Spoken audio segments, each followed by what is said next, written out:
Bonjour, bonsoir, Balandia Kinver Top News, partout, Bozolanda Biso, na Libanda Yamboka, na Kisasa, partout dans le monde vraiment. Je représente au nom de Benito Boulimi, je suis le représentateur de l'émission Kinver Top News. Le lot na commune Yansele précisément, na commune Yansele, to kobanda un peu ko découvrir ba commune toza ba 24 communes na RDC na biso capitale. Torobanda un peu qu'on découvre commune par commune, boyeba a toza de lorsque toza na kati ya Nsele précisément na Kinkole toye ko visiter ba parcelle ba mapangu ba sombi ba susu tukasara Kisasa ezalaka ba côté na biso kuna balemba Kitambo Matete nini bandali mais Kisasa eza munene ti koto ne découvrir ce qui côté Mafolo ba benga cité Mafolo. Donc, on peut kotambola na ba yandroit cela veut dire ba kolo mabele ba komeka un peu ko expliquer biso concernant ba parcelle tozomona ba site tomoni kotoyo to komeka un peu ko développer na bango bozala connecter sur notre chaîne YouTube Kinver Top News bozapete tozo marcher to solola na bango pona bozwa ba news na bino stop.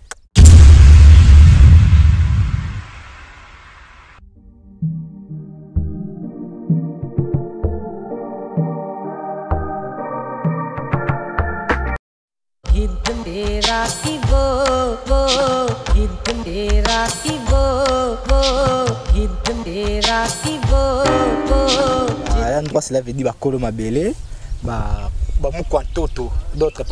part bien ba mukwantoto to tende tina papa na biso ko se présenter papa bonjour. Bonjour papa. Balandia Kinver Top News bola ndo kombo na nani? Bo kombo na nga Nzuzi Gedeon. Mais c'est Nzuzi Gedeon to ye awa na komi ya Nsele précisément na Nsele na Kinkole. Na Kinkole to mona ba parcelle banani yoza nani awa na kati ya commune ya Nsele. Bon, merci pour la parole. Nga awa na terrain oyo nazali gardien ya bakolo mapangu. Pourtant to bandoka bola mapangu oyo biso nde batu tozalaki. Ni siko tangu ba jamais te bakei bakolo mapangu bazu mapangu na bango nde yango siko te mapso toza kotoyo nde batika biso tozo kengela yango. Pozana batu msupe bakota na mapangu wa batu na ndenga moibi yango na siko biso totika lawa pona kokengela poso tomoni ke fo mouvement to bengi bakolo parcelle pe naza susu maçon nde nasalela ka bango pe ba misala. Ah bon, Tolandio Nengo lobi aza baza lokola ba responsable batika bango batala ka ba parcelle kotoyo précisément ce que yo ndo za biso mtalinga somba lupango ndeti kotoyo fakutana na yo na nou bien afukutana ba kolo bafumu te awa eza pona eza bafumu te awa penda so tomoni fumu to kobengana pourquoi bobengana pona nini na bito bengana ndenga mabete bafumu baza ba chef bazotala mabele mais osko ezali site ya bafumu lisusu te oyo ezali site ya mutazalaka ancien ministre na tango ya Mobutu azalaki Mudiai nde atekaki terrain na atekela ki on a bato ya IPC ba professeur ya IPC et puis ya koteka lisusu mpanzi msusu na ba docteur ya ima nde biso siko tozo kotala mapangu na bango moto tema biso toza kotoyo toyebi pe ki ate ba kiliande bakotaka tozo kengela kotoyo soki ki mutu aza na posa ki ate alupangu na nga nazoteka ngo ndako benga Anzuzi soki ki kilia monani sala nini bosolola nae comme ça boye nae pe to lakisi mikanda nyoso tu toteki poza ba msu bazoteka ba msusu tozotonga neti o wana na ngambuguna azali conseiller ya président république ndako wana tozomona ya batola ble wana ndako wana azali conseiller ya président république. Bon ndeti koto pona construction parce que biso toyena ba moto j'espère ba ndona sa moto bazali na virage na virage place ba camion touna kana po kita côté ya commune bana moto bazala kawana olobi kete bo mema ngai na terrain ya Mudiai côté ya pont Muzitu.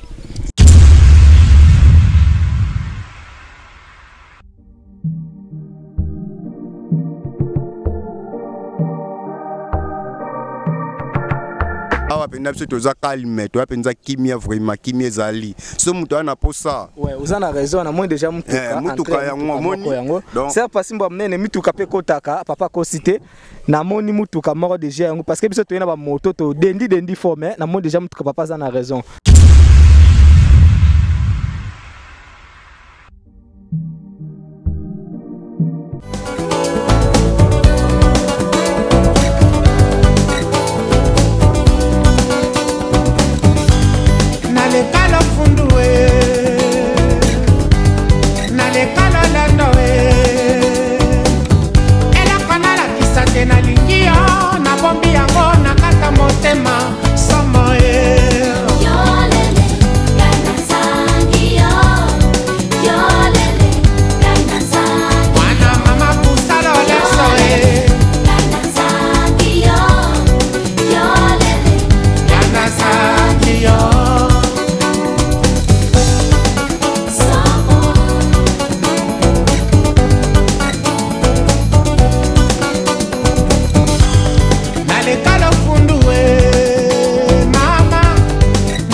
tobandaki na Kinkole tolongwe Kinkole toye na selekaka presque côté ya bakoto on habite mais to solana papa na biso paza wa pesa biso mo explication papa na biso bonjour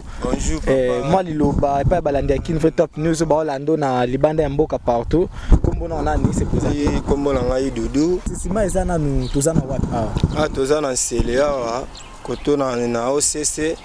bon eza pe quartier sika bato bazosomba somba na bango tozana biso kimia donc calme pene ezali donc yango tolingi pe bato basomba somba to comme ebele ndenge ezalaka kaka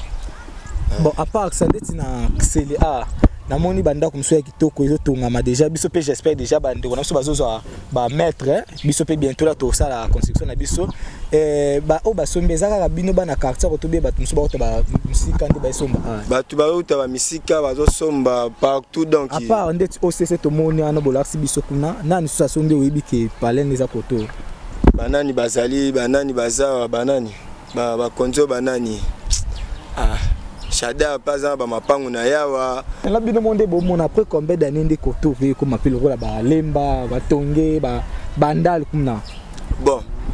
to lobite mais to mo déjà calme ezali bato ba koti koti yo moko zo mona nde tozali tala ba mapangu ebele déjà ezali donc calme ezana calme ezali pena. OK, merci beaucoup vraiment to sepeli na moi il beau participer na émission de Kin Top News message rôle enseigné tu ba bana boka pour na to rôle banini pour na bango parce que ba somba batinda bambongo ba somba totonga donc calme za la peine tozana posa évolution ya mboka na biso en fait mboka na biso tonga ba ezala bien OK